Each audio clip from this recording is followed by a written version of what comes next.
welcome everybody, and thanks for coming to now our third in our series of climate and health webinars. I'm Tracy. I'm the chair of the Wilderness Medicine Interest Group. Most of you guys know Caitlin.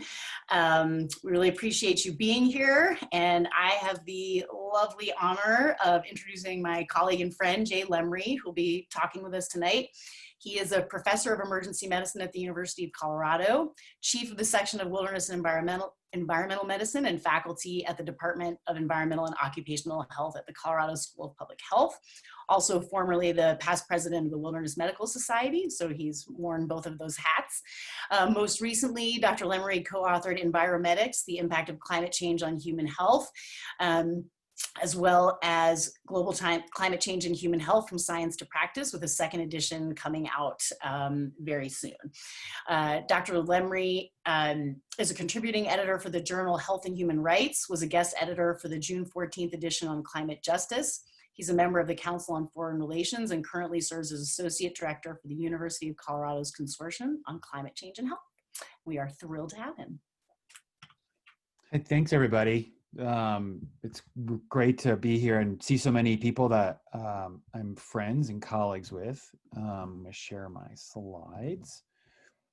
Yeah, this is cool because a lot of what I'm going to talk about is really my journey from wilderness medicine to climate change and health, and then kind of bringing it full circle. So I think there'll be a lot of, it's certainly the two interest groups that have defined my professional career in emergency medicine.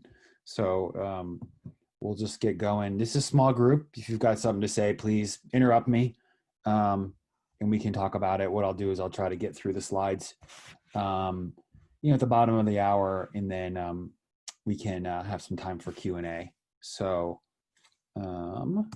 tonight I'm just going to talk about a background on wilderness medicine, really how it got some of the stuff we're doing in Colorado, but really how it got us to think about climate change and health. Then I'm going to share with you a story which to me is sort of emblematic of the state of where we are in academic medicine, wilderness medicine, practicing physicians, just kind of, a sense of taking the pulse on this issue. And then briefly, I'm sure a lot of you kind of know this already, but I'm just going to kind of go into climate science 101. You can sort of see how I talk about it, even if you already know this stuff. And then we'll go from there, bridge the human health relationship to that. So it's kind of a 1-2 punch in terms of explaining this. Talk about science communication and how I think we have a very important role to play. And then what are we doing with this? And I'll talk to you about what we're doing at the University of Colorado, and hopefully it'll spark your interest and we can kind of get into it, and then we'll wrap up. My first job, I trained in New York City at Bellevue and NYU, and then went uptown to Weill Cornell, New York Presbyterian Hospital. And this was in 2004. And so it was right after 9/11. It was the ascendancy of global health in academia. And I was really interested in starting a wilderness medicine program. And I thought it had overlap with those two other disciplines, disasters and global health. And I thought it was a great way to educate residents. And this is us going to the Adirondacks, which were beautiful up until about a week ago. And now it's going to be dark and gray until Memorial Day, as we were talking about earlier. And in the spring, we would go out west. And this was great. And this was sort of, an educational program that I started, and I was leaning into it. It was stimulating for a young faculty member. And then we had kids. And then, so if you've ever been to New York City or lived in a big city, you know that was just a difficult place to raise kids. And so my wife's from Texas, and we sort of looked around and had a great opportunity to the University of Colorado. And we moved out to Denver in 2012 and sort of brought our best ideas and started a wilderness medicine program here, building on the successes at Weill Cornell. And do this. There we go. Sorry, I'm just trying to arrange my thumbnails. And so you can see here, a lot of what we did is education courses, and still do. So we run a lot of wilderness medicine courses. And I'm sorry, guys. We do high altitude training at the 10th Mountain Huts here in Colorado and run courses there. We do polar medicine courses for a consortium called University of the Arctic, and some of the folks that are based out of Denver but work in the polar regions. We help support a lot of the activity in wilderness medicine with a diploma in mountain medicine. Dr. Martin Musi is our our fellowship director, and he and a bunch of faculty support the search and rescue in the Front Range, and so with lots of activity there. And we have what we call a remote medicine service. So we do contract work, including work for the NASA's Human Research Program. They love how wilderness medicine docs think about those trade space relationships where, you have a backpack, what do you put in it and what can you bring? We've helped supported our friends that run the Everest Base Camp Medical Clinic. A couple of years ago, we were the EMS medical directors for the Antarctic program, and now we're the medical directors and staff the clinic here at Summit Station in Greenland. And all along the way, we are in these beautiful ecosystems. We're supporting the people in there. A lot of them are earth scientists, so we're understanding the work that they do, and really began to think about the synergies of wilderness medicine. And I call it that dual mandate for taking care of the patients in these remote and austere places, but also those places, being advocates for those places themselves. And so for those in the wilderness section, this guy will be familiar to you, Paul Auerbach, at Stanford. He wrote an essay in 2008, Physicians in the Environment. And for me, it's a 2-pager, and it was really elegant. And it was sort of, again, I was sort of in the midst of teaching wilderness medicine. And this essay came to me, I found it and I was blown away. And it was a very elegant, still resonates, 2-pager on why we should care and why it's a thing. And it just kept resonating with me. And I wrote my own op-ed in an equally prestigious journal, Wilderness and Environmental Medicine, Dr. Cushing, a former assistant editor. And I called it Lessons from Dr. Strangelove. And what I thought about was, and so I had to put this slide here because a lot of the students we teach actually don't know who Strangelove was. They're like, wait, was he our lab professor last year? Pathology, right? And of course, Dr. Strangelove was the movie in the 1960s, which sort of talked about the absurdity of nuclear proliferation and how it was an existential crisis, hyper politicized, where no individuals felt like they could do anything that would make a difference. And it was around that time that some physicians and healthcare providers from both sides of the Iron Curtain got together and said, nuclear war is the final epidemic with no meaningful cure. And because they framed it as a health issue, in many ways, they were unimpeachable from their respective constituencies. And it was just an elegant treatise on why this was absurd. And because they framed it as a health issue, it had incredible resonance. And for that, they won the Nobel Peace Prize. And I thought, hey, history is repeating. We have the same opportunity in medicine. And that's what kind of led me on this path to think about how we can frame climate change as a human health issue and perhaps make a difference for the world where action was still and still is quite elusive. So I want to just kind of broaden what I'm talking about by sharing a case with you. So here we go. September 2017, Category 5 storm slammed into the Caribbean, and specifically a square hit on the island of Puerto Rico. Home to 3.1 million Americans, worst natural disaster in recorded history to the island, and the 10th most intense Atlantic hurricane on record. Widespread damage, incredible power outages, which lasted for months and parts of it years. Structural damage, isolated communities were cut off, food and water insecurity, and this was just devastating by almost any metric. And the one metric that people sort of look at to really understand what happened was excess mortality or deaths, from the established baseline. And later that fall, the medical examiner came up with a death toll for the hurricane, which was 64. This caused a lot of concern in different public health circles and people in the know. And it it was just a very concerning thing. So we'll push pause on that for a second and just rewind to tell you earlier that year, July 1, we at the University of Colorado started our science and health, graduate medical education, climate and health science policy fellow.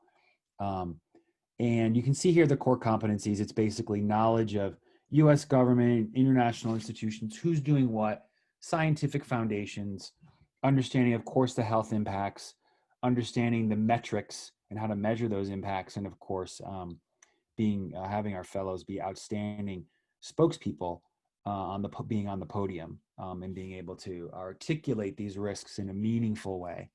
And so why did we do this? Because we knew we needed to create leaders in the field.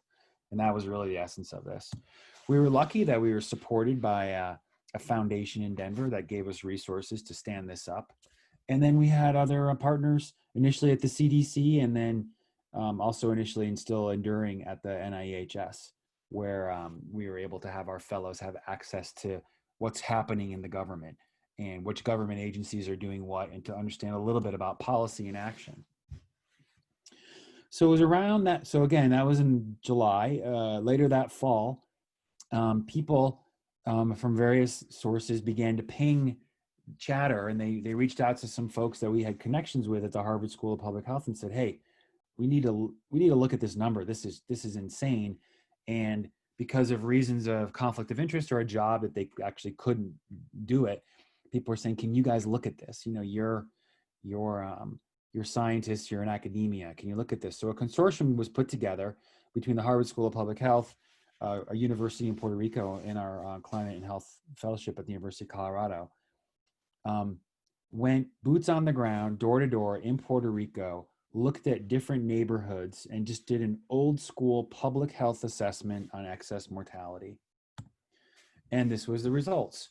The bell curve went from 800 to 8,000, right? You couldn't get a ton of people. We didn't have all the resources in the world. You know, obviously, if we had more time and more people, that bell curve would have been more precise, but there it was. And we were lucky to get in the New England Journal of Medicine. We knew this would be a hot button issue. So we had very smart people crunching the public health epidemiology for us. And this was our mean, 4645. Definitely different than the 64 quoted before. So lightning struck. We knew, again, this would be a big thing. Sherry Fink broke the story in the New York Times the Tuesday after Memorial Day. So now we're the following June after the hurricane. And then it just spread. It was on the front page of the Washington Post. And then Twitter exploded. All the major news networks picked it up. We had Chuck Schumer, Nancy Pelosi, Elizabeth Warren tweeting in. And Sarah Huckabee Sanders and CIA Director Haspel, you know, were making fun of our methodologies. It was an insane time because no one, whoever you were not really talking about the methodologies. They were talking about 4645, including the mayor of San Juan, who had black hats printed with 4645. And then, of course, people were marching the streets in New York with the placards saying the same thing. And then by the perverse metric of our times, we had a presidential tweet, which came a little later, about our work in Puerto Rico. So, but this was really the end result. And in some ways, it was proof of concept for us to say, if we shine a flashlight and look closely at these events, you know, the truth will emerge. Death records were released. People came after us and studied this, and it was about 2,500 excess mortality. But we shined a light on it, and that was really what this is about, which is to have accurate risk assessment about a climate-fueled storm, a tropical cyclone, and that's what this was all about. And then we started to get some press. The Wall Street Journal said, you know, hey, we're looking at what you guys are doing, what other medical schools are doing. You know, climate change is now being embedded into the curriculum. And this was the final sentence. The University of Colorado now offers a fellowship on climate change and health policy. And there was a sense of pride. We were chuffed. We were getting accolades from different places, and we were kind of strutting. It felt very good. But then kind of something happened. The same newspaper came back with an editorial shortly thereafter by a dean at Penn and said, this inflammatory headline, take 2 aspirin and call me by my pronouns. And, basically, if the country needs more gun control and climate change activists, medical schools are not the right place to produce them. So, of course, lots of people went bonkers and were tweeting about this and saying, there's so much happening in the world that it's our duty as physicians to bear witness and write about it and talk about it. The editorial board came back right after that and saying, left-wing medical Twitter, yes, there is such a thing. People were saying stay in your lane and things like that. And that patients want an accurate diagnosis, not a lecture on social justice or climate change. So I present this to you to just say that I know this group is probably predisposed to thinking maybe more like I am because you're here. But there's still a lot of work to do, and a lot of people don't think like this, even in something that you think would be very straightforward. It's not just an issue of finding resources and space in the curriculum and the ability to do, find research dollars. It's actually, some people are just fundamentally think that this is just not worth it. So I'll leave you with that to think about. And I just want to kind of keep rolling. We're going to kind of do a climate and health science 101. Not going to spend too much time on this. I feel like maybe a lot of you know this, but you can kind of see my take on it. I'll throw in some anecdotes. I always laugh with, big groups. I say, this is a time, where the lunch meal is sort of kicking in. You're going to start to nod off. This is all you need to know. And I just do my, the next 15 slides are going to be this. They're going to be curves, mostly looking like this with, different slopes, but there it is. Now, for those that don't know, this is an awesome primer CDC slide on climate change and health. It's I think it could be a little prettier. It's a little busy, but when I give an interview, and people are always like, they have 30 seconds and they're like, hey, Lemery, tell me, what are the top 10 things, climate change and health, go. And so it's just a very quick way of accessing all the info in one slide. You can see the inner ring is sort of the drivers. And some people say there just should be 3. It doesn't matter, but that's really the core thing: extreme weather, sea level rise, CO2 levels, temperatures. The circle surrounding it is the environmental effects. And then, of course, the rectangles, the human health effects. So just an elegant place where you can kind of access everything. I quote the IPCC here because for a while it was where the best science kind of lived and was synthesized in a cohesive manner to sort of say, hey, this is human cause. I think actually this statement, I'll say in 2020 that this is not so controversial as it was 5 years ago. Most people are probably like, okay. But then I think they're now the issue is, what do we do about it? What's the right policy, of which there's huge discussion and disagreement over. Here you can see this is the parts per million of carbon dioxide. The squiggles are for the seasonal variations. The boreal summers soak up carbon dioxide with all the leaves and then they shrink. But the trends, right, there's no mystery to the trends here in terms of carbon dioxide, which have been going up since about 1850. And here's where the data lives. It's awesome. The ice core is just such cool science. And so these things go way down, and they actually live, oddly enough, in Denver. I used to make a joke, if you're from Denver, say, like, anything else, you can find it on Colfax, which Colfax is where all the bars and the parties are. But then someone said, actually, it's not Colfax, which it isn't. That's a different street. But anyway, you can still see it. And we actually went out there to take a field trip. I thought this was going to be, super fun. We got there and, you saw the ice cores, and initially I was like, wow, this ice is awesome. Okay, where's the gift shop? But they're outstanding educators there, and they really did a great job about bringing this to life. You can see here, kind of a fun fact, -40 is the single temperature where Celsius and Fahrenheit merge into one number. And this bag of ice right next to me is 2 million years old that I was holding, which, if it was, if you go outside and pick up a rock and it's like 1 trillion years old, but ice is a different thing. So it was kind of neat to hear them talk about this. And to have them talk about how, when they drill down, they're actually able to go back 800,000 years and in many cases 1.2 million years, so another third. And the concept is very simple. Snow falls on snow, more snow, air trapped turns to ice, more snow. And that air that gets buried underneath is actually a representative sample of the atmosphere, of eons ago. For your colleagues and friends and family members who say, come on, it's fluctual variations, right? We don't really know. And you can respond, yeah, there are fluctual variations, and we do know. You don't need to know anything about math to say here that these changes are asymptotic for what we've seen before, since the Industrial Revolution. So, and we'll talk about what it meant millions and millions of years ago, and why that is not necessarily a proof of anything either. So, but anyway, the science is incredible, and it's the people getting these ice cores that do it. We also know that the top 10 warmest years on record are all since 2005, and 2020 is right in the hunt to be in there.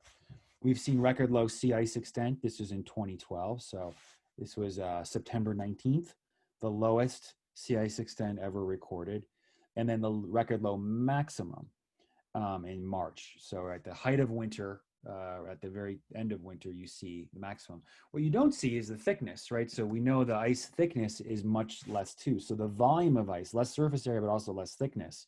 So our ice caps are melting, and this is an IPCC report on the ocean and cryosphere that came out a couple years ago.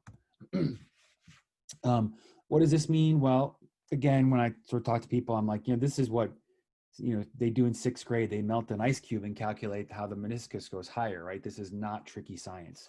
It's water displacement science, right? So you can see here up to 2060, the sea level rise for American cities, which just isn't just flooding, but it's also storm surges and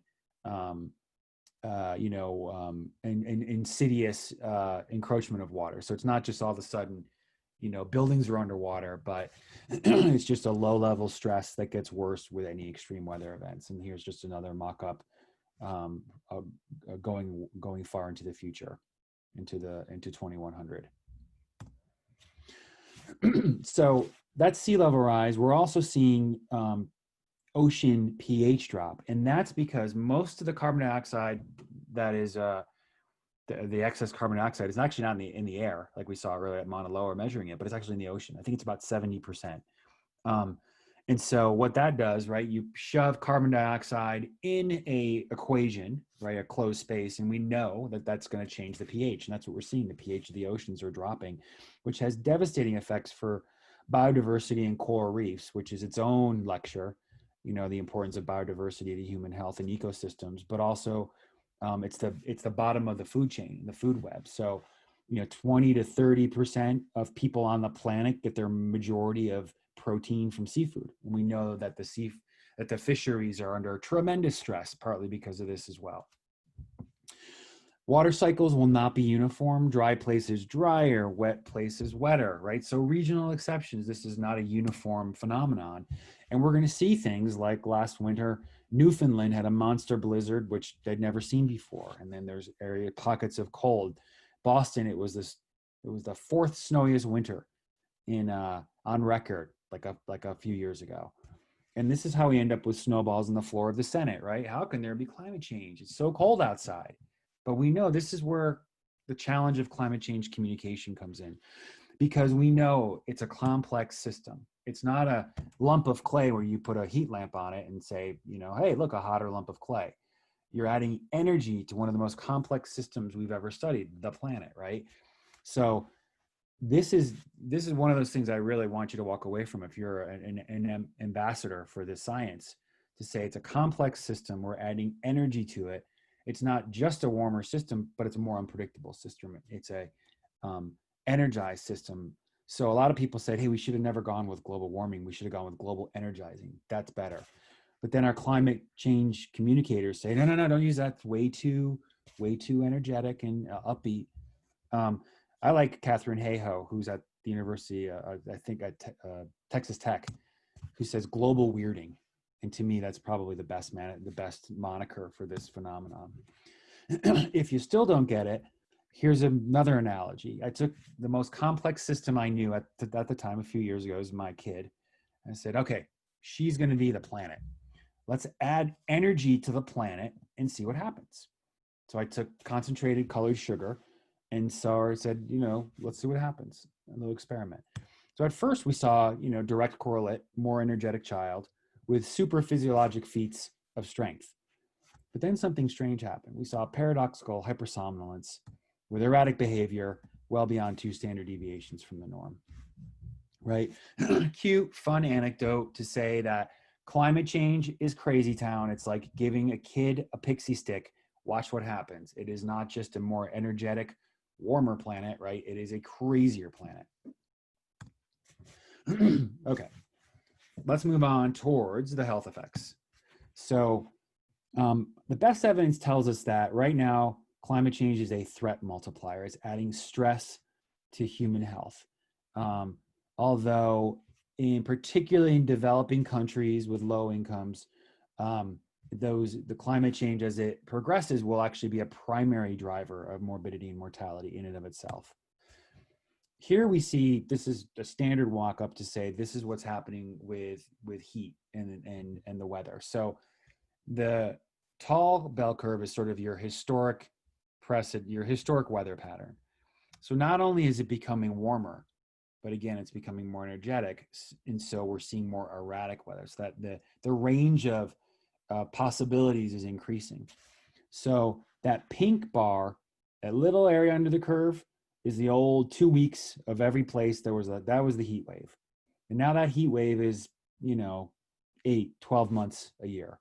But that red tail, that's the really concerning thing, because the red tail is heat well beyond historic precedent. And that's where people can get into trouble, as we saw, for instance, in 2003. And we talk about 2003 because it was an excellent example of a well-resourced place, Northern Europe, that was caught completely off guard, and the results were catastrophic. 30,000 people perished. And most of them were vulnerable, right? We know this is another theme. Climate change is a disease of vulnerability. So many of them were in 5th floor walk-ups where, no one knew to go up and check on the old neighbor without air conditioning because you never had to before. Public health shelters were caught flat-footed. They didn't know they needed to open and have cooling centers and hydration stations and public health warnings. So to be clear, this is not to say that climate change caused the heat wave of 2003, but climate change was absolutely emblematic of a heat event beyond precedent, which we'll be seeing a lot more of. And you can see here, heat kills, right? Here's a great study that tells us that for each 1 degree Celsius increase in summer temperatures, I think it's above 80 or 90 degrees Fahrenheit, the death rate for those with complications with diabetes and heart disease and COPD, look at these numbers: 4%, 3.8% for each degree Celsius. I mean, those are huge numbers. We know this, right? We know that a lot of our patients are held together with duct tape and safety pins and toothpicks. And, any insult to their system will throw them over the edge into an exacerbation. And this is hard data to get, because when we admit them to the emergency room, or to the hospital rather, what our ICD-10s tell us, COPD exacerbation, diabetic complication. We don't write in hottest day of the year. And cities are a threat multiplier as well. Urban heat islands, places without green space, can add tremendous heat in the ambient environment. They keep heat, they sequester it, and it doesn't cool off at night. So in these hot places, it can be quite problematic. And here's a study that just came out, which looked at the historic red line neighborhoods, which was part of the New Deal, which ended up correlating with lower socioeconomic groups, where there's a direct correlation between lower incomes and lower socioeconomic groups in urban heat island effects by as much as 12 degrees Fahrenheit, 7 degrees centigrade. So again, a real impact on the most vulnerable. We studied this in Central America, where we saw kidney disease in field workers correlated with extreme heat events, having increased in their creatinine, which, at some point, chronic kidney disease in a place like Guatemala or El Salvador is just devastating for a young family. And we were seeing it in 30 and 40-year-olds, very young men, field workers. We also saw it in Sri Lanka as well. So again, all these hot places. Increases in extreme precipitation, again, hyperenergized weather dumping precipitation. That's a public health problem, because if the bedrock principle of public health, right? We eat here, we go to the bathroom here, we grow our food here. You keep them separate. In places with tenuous sewer infrastructure, this all gets mixed. It's not theoretical. Diarrhea outbreaks are very common after heavy downpours, particularly in low to middle income countries, and diarrhea is one of the leading causes of death for children under 5 worldwide. When all that water goes downstream, pulls in agricultural nutrients into a warm body of water, algae that have been really existed in infinitesimally small concentrations proliferate logarithmically, and affect scores of people a year. And used to be tropical events, now moving up into subtropics and temperate areas. Liver toxins, pulmonary toxins, and then in neurotoxins, diseases like harmful or amnestic shellfish poisoning, which I first saw that, I laughed. I thought it was like the world's worst soap opera plot. But these are stroke-like symptoms to the memory centers of your brain, and these people can be debilitated for in perpetuity. Wildfires, right? Longer lasting, more intense, degraded air quality throughout the American West. A problem up until last week, and probably still going, but we had some snows in Colorado. Vector-borne diseases, so mosquitoes are thriving in higher altitudes and higher latitudes, exposing people who had been historically naive to diseases like malaria. So tropical diseases are now becoming endemic in temperate areas and exposing huge populations that had never had to worry about these diseases before. When we think of disasters caused by weather and climate, we know they're going up. These are reinsurance company data, and we tend to like this because it's not. It's a great rebuttal to people that say, well, the science is we don't know, right? And this is more of a market-driven data, where the insurance companies, their clients are actually smaller insurance companies, the reinsurance, and they say, look, we're going to charge you more money because our data says that climate change is a thing. So, and this has been the case they were one of the first people that put this into their risk assessment, and it became, embedded it into the marketplace. We're seeing these hyper-energized storms. So the largest storm system ever recorded, not a hurricane anymore, but a big blob of wet, hit the Northeast in 2012. And I share this story because these are the two hospitals I trained at. This is NYU and Bellevue. Bellevue's been open since the 1730s. That's a year. There's no locks on the door. It's the hospital safety net for the homeless, the prisoners, and the immigrants into New York City. And the storm surge on the East River took both of these hospitals offline for 6 months to a year. And that's important to understand because this is, again, the wealthiest city, one of the wealthiest places on the planet. And yet the most vulnerable took a hit when these storm surges hit. And so it's just a reminder that, again, climate change is a disease of vulnerability, and we're not always going to have, even with all the resources, it's not going to necessarily protect everybody. This guy's our nemesis, right? He's a Greenlandic farmer, and they're just killing it up there. They're growing all sorts of wonderful stuff that they've never been able to grow before. And people say, hey, it's going to be great. Russia, invest in Russian farmland and Canadian farmland because they're going to have higher crop yields. And although that might be true, there's certainly no more sunlight or nitrogen, right? And so that changes, that's not necessarily going to make up for the losses you see in the tropics and subtropics in the warmer parts of the world. And net agricultural productivity and protein yields are predicted to be down anywhere between 15 to 20% with existing models. And then, just remember that idea of vulnerability. Correlate this map to the most, low to middle income countries in the world. And you can see, again, sort of almost a direct correlation.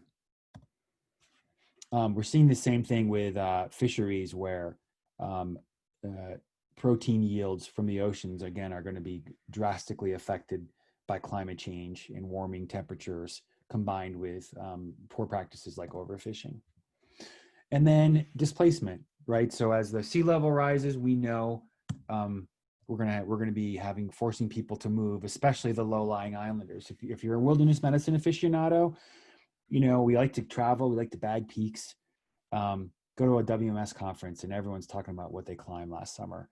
But go to the Maldives. You'll have a great dive trip, but you can also climb the highest peak by like standing on a table.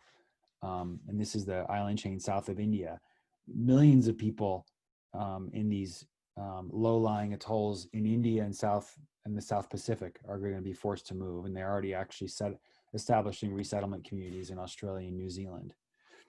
And then to add to this, again, this threat multiplier effect, where civil war and group violence are going to be have increased stressor upon them. And there's good data. There's a great paper here. It says that the Levant, right, so Syria and Lebanon, suffering the worst drought in over 900 years. Syrian farmers leaving their desiccated farmlands, moving into the cities, already a tinderbox, and just adding fuel to the fire for the Syrian civil war. So we're kind of left with this, right? This quote on vulnerability from Kirk Smith at Berkeley, where, you know, it's the poor are going to be suffering the most. So that's kind of an inventory, maybe a little longer than I wanted to go on this lecture, but let's kind of talk about what we're doing with all this. So I think our great opportunity is to use the power of science communication, which we do so well in EM. When we explain, you know, you need this pill, you got to take this medicine, you got to get this surgery, this procedure. And we still hold the public trust. Our patients generally say, okay, doc, yeah, sure. And use that to reframe the climate change dialogue, get away from polar bears on icebergs, back to kids with inhalers, get away from altruism, save the whales, love Mother Earth, or abstractions, you know, parts per million of carbon dioxide. You guys probably know what that is, but no one else does. No one knows that 412 or 414 is a scary number, right? And start talking about our parents' risk of chronic lung disease, our kids' risk of asthma. And, you know, have some discipline around this. Ed Maybach at George Mason is a climate change communicator. He's a PhD, he's a communication specialist. He's not a healthcare guy, but he's really good at this, and he studies this, and he sort of tweeted this out, and I tweeted Maybach's pentad. I thought I was very clever, you know, creating a pentad in medicine, and I thought that my tweet would go viral. No one, I think 2 people retweeted me, so you can do it tonight if you're inclined. But the bottom line is that it's an outstanding little reminder of what works. This is how he studied it. So here's the messaging. Ready? It's real, meaning this is a thing. It's us. It's human caused. Experts agree. Pick the expert that your constituency will believe, and that holds credibility. It's bad, meaning the effects are harmful, as we've just talked about. But there's hope. Here's what we can do. And you can spin this in any direction. You can talk about renewables. You can talk about the election. You can talk about, you know, what they're doing in Europe and how they're recycling at the elementary school. You know, all these things, there are sparks of hope everywhere. And again, these messages can be crafted in any way. In 2012, when I came to Colorado, we were like, okay, how do we teach this? What does the curriculum look like? And what are the competencies? And then we said, well, if we're going to put a curriculum together and no one's done it, you might as well just write the book. So I teamed up with a colleague of mine at the CDC, and we came up with a textbook, and it was great. Just so you know, like any good author, I'll plug our second textbook, which is coming out this month. It's November. Oh my God. So we'll see. It's much bigger and so many more chapters. Amazing. But then I went back and we feel excited about this. And the students said, oh my God, we read your book and we loved it. And I just was staring at them. I'm like, you're lying. No, I know you're lying, because no one can read a textbook. And I just sort of thought, I'm like, oh, we got to do better. We got to do a better job at communicating this. So I went back to that guy Auerbach, and wrote this book called Enviromedics. You guys will be familiar with a lot of the vignettes because they're emergency medicine composite vignettes. It was the hottest day of the year in the South Bronx, and Sally ran out of her inhaler. And so we wanted to put a visceral feel on what climate change, the health impacts were, and really take the reader to the bedside and sort of share with them, like, this sucks. Like, these things that people suffer are, this is sickness. We know sickness. We put together a consortium, which we had all of our friends from Boulder, CU Boulder Earth Science and Basic Science and School of Public Health and different disciplines like infectious disease and nephrology, because this has to be an all hands on deck solutions. It's not going to come from just medicine.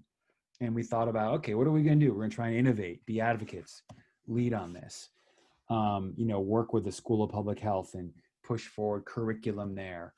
And then I told you we started this fellowship, which was amazing. And we've been collecting partners along the way, like the Nature Conservancy and National Jewish, who's the foremost respiratory hospital in the United States, and NREL. They're doing all the National Renewable Energy Labs. So it's like a James Bond laboratory down there in terms of light switches and batteries and stuff.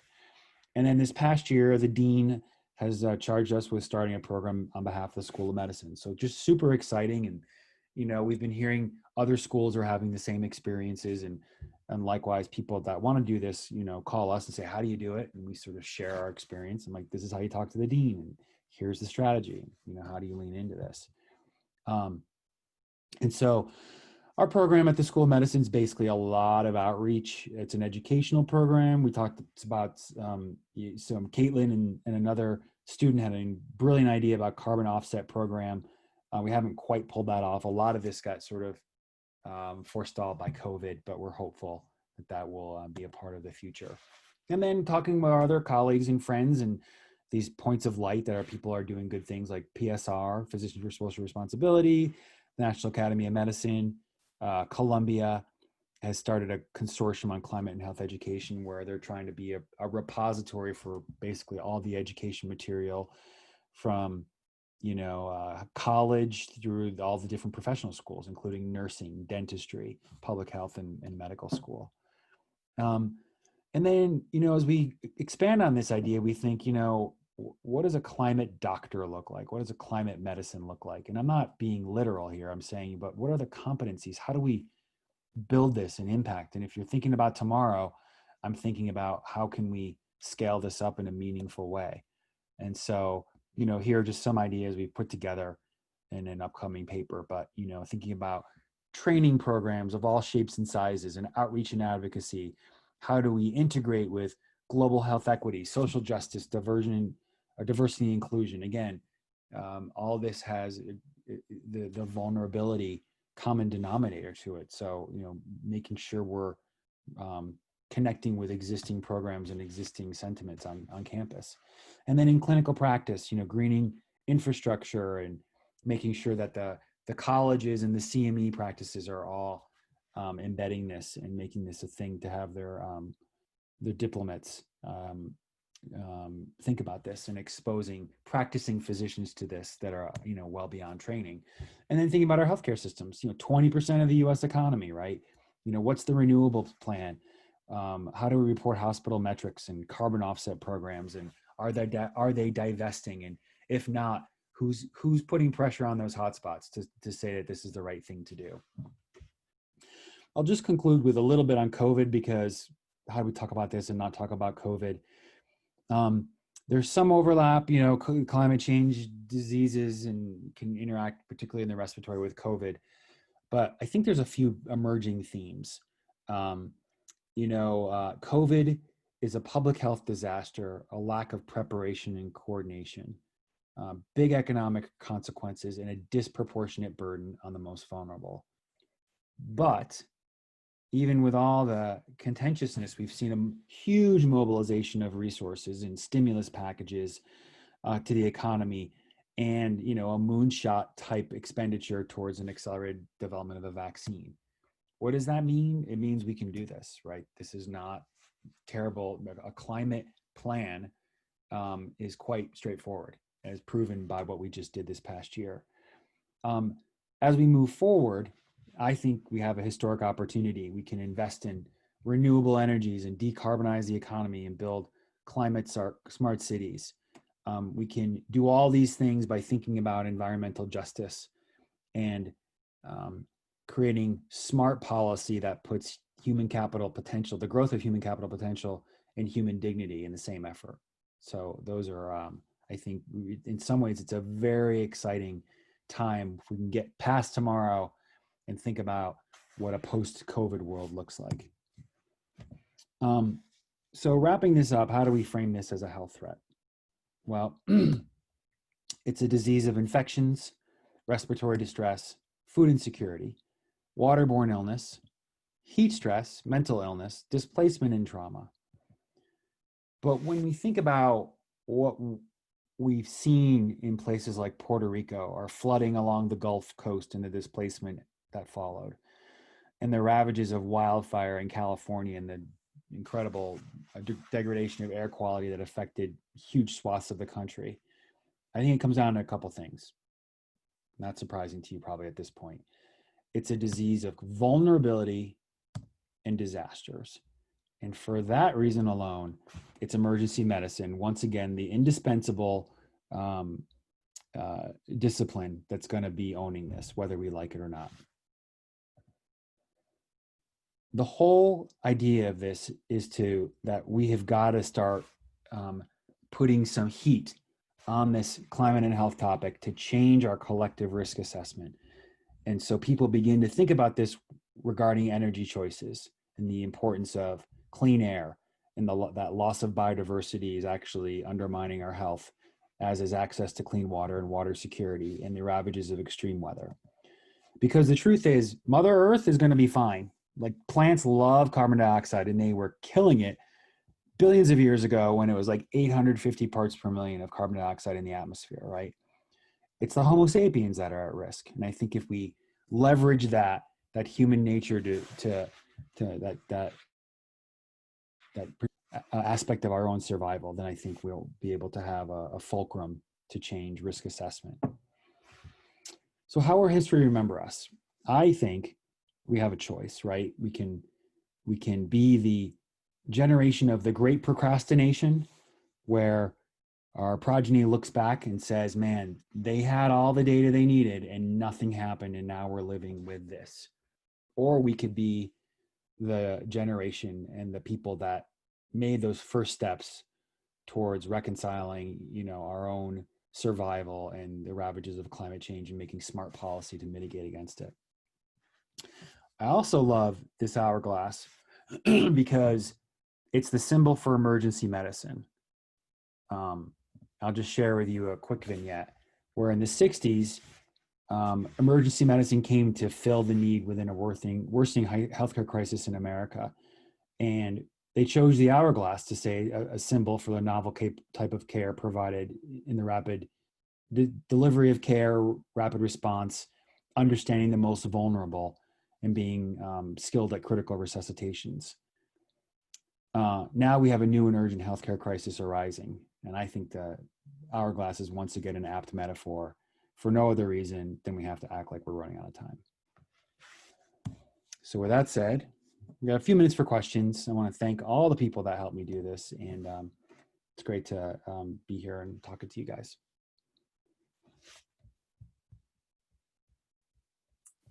Thanks, Jay. That was awesome.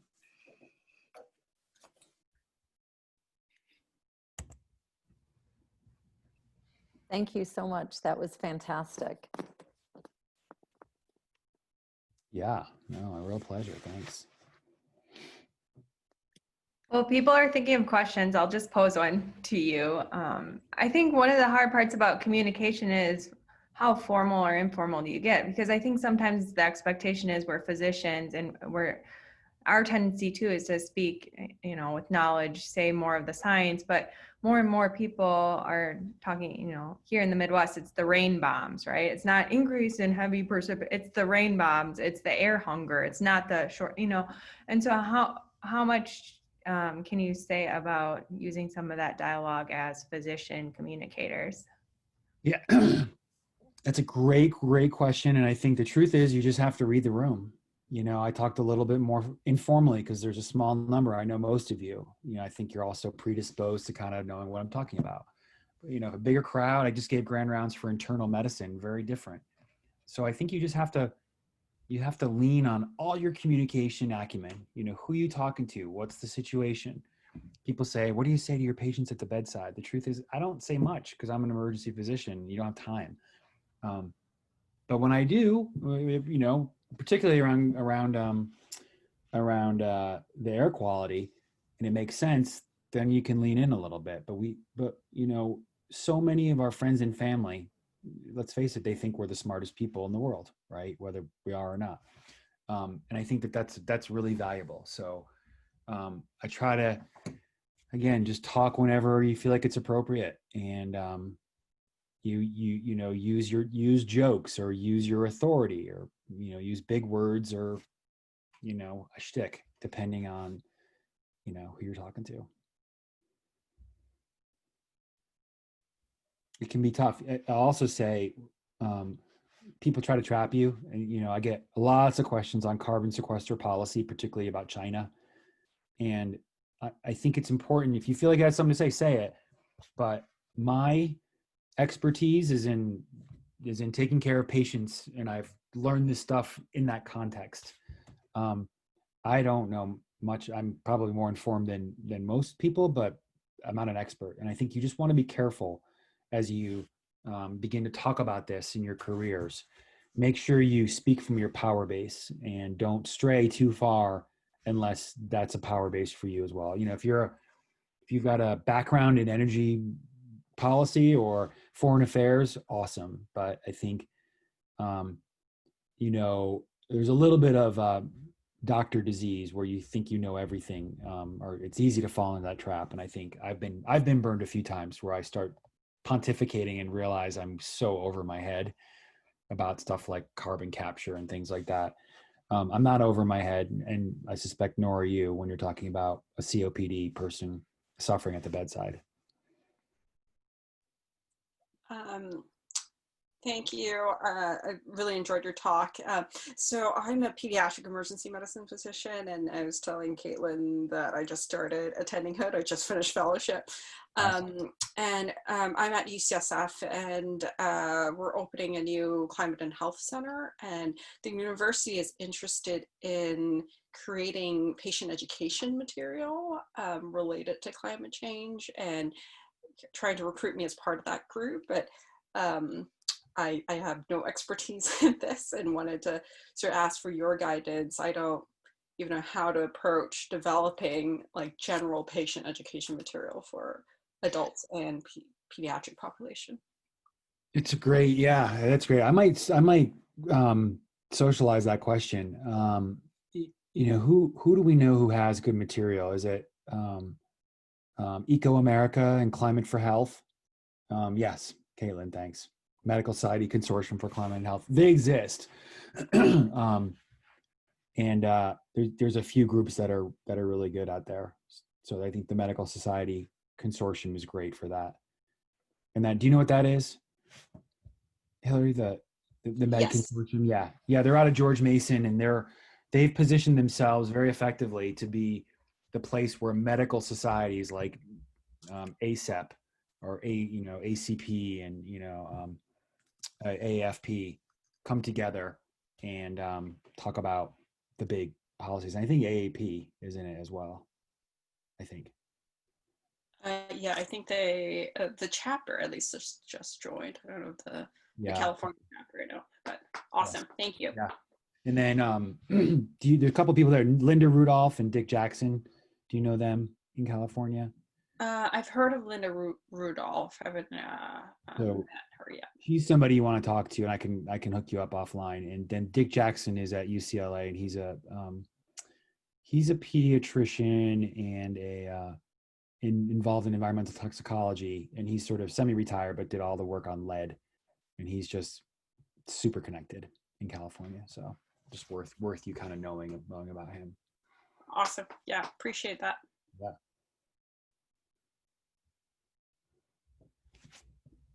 Jay, I noticed when you structured this talk, the last third of it approximately was empowering us vis-a-vis what we can do. And I'm interested when you present information like this to other audiences, whether you also try to keep that ratio. And if you're speaking to lay audiences in specific locations, how you're able to tailor that to those specific locations. Yeah, great question. You have to, so I actually have a slide deck with about 250 slides. And before a lecture, I'll just kind of take chunks and move them around because I'm like, oh, this is the old people lecture, or this is like the med students. So, and I would encourage you to kind of all do that, have your deck. But no, I mean, some people, you know, like, what are you doing on a campus with med schools? You know, they don't care about that stuff. So I think the ratios have to change. I think you want to make it accessible. And again, I think you want to think about your shock value. Like you guys, it's more about giving you a roadmap to say, here's a billion things you can do. This is what I did, and what our group has done. And but other people, you're gonna want something different from them. You know, like talk to your friends. You know, vote. Wow, election's coming up. How do you like that? You know, things like that. I think it's just, you know, but at the same point, people want stories. I mean, we know that that's the best way to communicate. So tell your story. And, you know, Caleb, you've done some amazing work that is, all of it is translatable to, you know, telling your story to a lay public. People love that stuff. So I think that's what I would sort of have everyone walk away. Like, tell your story. Don't, you know, you're not, students and residents often have to present the info. That's what your task is. It's Wednesday conference or whatever. No one wants to hear that in the real world, including other physicians. They want to be entertained and informed. So think about your storytelling ability. And that would be my advice. Thank you. Hey, Jay, would you be willing to help us communicate by sharing your slides or slide decks? Hi, Carl. Good to see you. Of course, my slides are they're very picture laden, so I need help. I'll probably have to send it in chunks. That's super easy. Of course. It so helps when I have to put together talks to have some of those really great slides to start with. So yeah, and in full disclosure, I mean, as you know, Carl, a lot of these slides were given to me, and I've changed them, you know, over the years, and you'll see snippets of other people's talk in your own talk. So yeah, for sure. And Caitlin, I can coordinate that with you for dissemination. Yeah.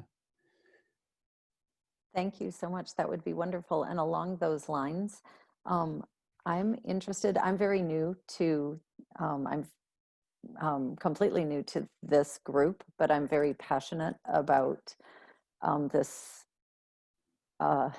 very, very important subject and work. And I have wanted to bring this subject to our medical school for quite some time, but I was not, I didn't have a starting point, and I didn't want to reinvent the wheel, and I wasn't quite sure how to go about even beginning discussions with our dean and with the whole education group, who I work with all the time, but I would like to introduce this into our curriculum, and I'd love any information that you might be able to share in that. Yeah, let's for sure talk offline on that one. I'll just tell you the big thing that we got our dean, because our dean was not predisposed for this. It took a few years. I think we framed it as a strategic move, which was, you know, we've done the work. This is absolutely happening in education. I think there's enough, you know, AAMC newsletter and things like that.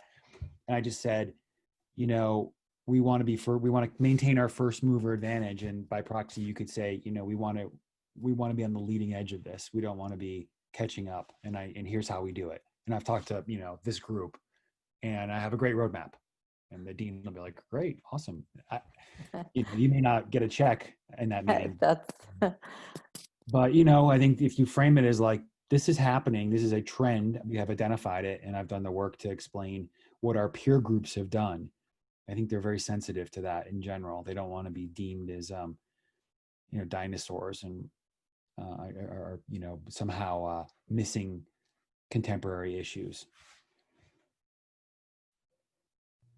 Thank I you. put a That couple of was great. resources in the chat too, so feel free to pull them. One, it was written by medical students at Emory who literally said this needs to be integrated within our curriculum and that electives are not sufficient because there is no climate and health as an elective.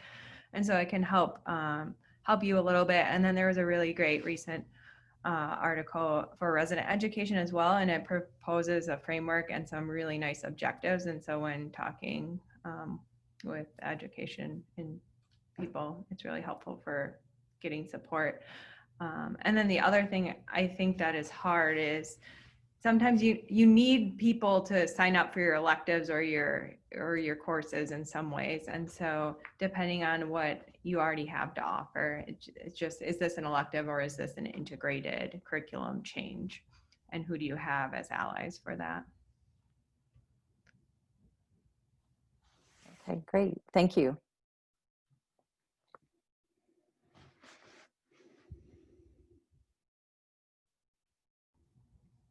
Any other questions? Otherwise, we'll kind of wrap up the video, and feel free to, we can make small chat. And this will be posted on YouTube, SAM. Feel free to share after. It'll be open to anyone. And so there's been a lot of views after and a lot of comments. So thank you all so much for coming. Feel free to reach out. I'll stay on for a few minutes yet.